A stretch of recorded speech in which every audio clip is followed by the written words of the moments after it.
Is your Amazon Alexa frequently freezing or lagging on your iPhone? This usually happens due to slow Wi-Fi, overloaded memory, or outdated software. In this video, I'm going to show you how to solve Alexa's lagging issue on your iPhone. So without wasting any more time, let's get started. Before we start, make sure your phone is connected to the Alexa device. Your phone has a stable Wi-Fi or cellular data connection. Your Bluetooth is turned on, and after that, try to follow the advanced solutions. Solution 1. Offload Amazon Alexa. First, open up the Settings app on your iPhone. Tap General. Now tap iPhone Storage.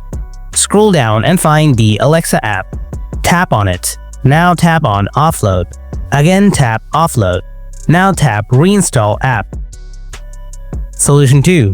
Turn on Background App Refresh. Go to the Settings app. Tap on General. Scroll down. Tap on Background App Refresh. Again, tap on Background App Refresh. Now select Wi-Fi or Wi-Fi and cellular data from here. Then go back. Scroll down.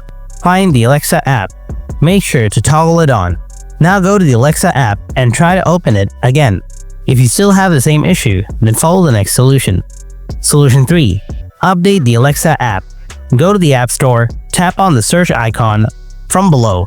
Type Alexa. Now find the Alexa app and tap on it. If you see any updates available, then update the app. And there you have it. That's how you can solve the Alexa lagging issue on your iPhone. Hope you found this video helpful. Don't forget to hit that like button and subscribe to my channel. And if you have any kind of questions, then ask me in the comment section below. Stay tuned and goodbye for now.